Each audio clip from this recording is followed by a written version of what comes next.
do I stay with this woman who has been nurturing me and making me feel all the things that a mother would make one feel? So this episode when they were sitting on the couch specifically together. First of all, that is way too close for a captain and a cadet Inappropriate. to be. That is very inappropriate.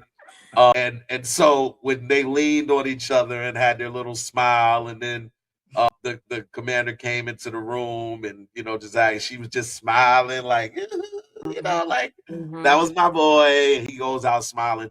I just think that this is setting up for a huge disaster, disappointment and disaster. Oh, because wow. because I mean, you got to think like his mom is not going to come back happy with her last words to him was, "Do not trust them. Don't trust them. They are the enemy. Do not trust them." And now she's had 15, 16 years to just grow this hatred even more and let it fester even more for the Federation. So I think at this point she's probably a terrorist. And can I say something about that also? Yes, definitely. I'm looking forward to the conflict. Yeah. And I also feel like in this episode, Caleb said to Rima, this was not a choice for me. It was this or prison, which I think as a watcher, it doesn't feel like anybody gave him a choice. They gave him an ultimatum. And for it to still feel like that for him makes a lot of good sense. I think the writers made sense for him to reiterate that. So I could see it blowing up in her face to get too attached. I'm sorry, I didn't mean to speak over you. No, that's it. But I'll add to that. Not only does he not have a choice, but they put him in this position. If it wasn't for them, he wouldn't have been on the run. He wouldn't have had to escape in that snow or wherever it was. He wouldn't have had to be trying to sail and do all that shit if he was with his mom. It was the state that separated him from his mom. It was DCF. They pulled up on him like Jedis. Like, hold on, we heard there was midichlorians inside. What's up? Like, we need to see them kids.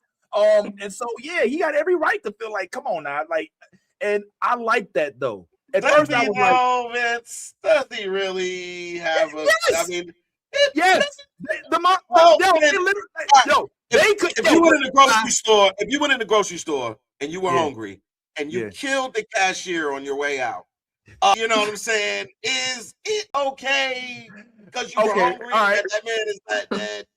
I don't think so. Somebody still died. Yeah, I mean, like, so I mean. These are the gray areas that we love about Star Trek. Yeah, I'm not saying it was Caleb's fault. But, okay, well, all right. Let me put it like this: if I told Zyla that I needed, you know what? I was gonna say I needed 3 or 4 grams. I was gonna be like, but let me make a different analogy. If I told Zyla that I really wanted a Star Trek comic book, like the OG Star Trek comic book, and she was like, "Say less." And then the next day, I wake up and my good friend Zyla has dropped it on my doorstep with a note that said, "Hey, here's what you wanted." And I'm like, "Oh, that's what's up." And 3 minutes later, the police show up and they're like, "Oh yeah, we see that you got this stolen comic book." And I'm like, "What the hell? I didn't know it was stolen." And then they're like, "Well, too bad. Here, you and your daughter come with me." And then they end up they take my child and sentence me to 15 years in a penal colony because I asked a friend to look out for me. That's the story now. Now, you already heard from me. I told you before, I was like, look, I think the lady's hiding something. I don't think that she just was like, "Oh my God, I didn't even know they were still," like, I feel like that she was like, "All right, well, I'm just going to turn my head." She was with him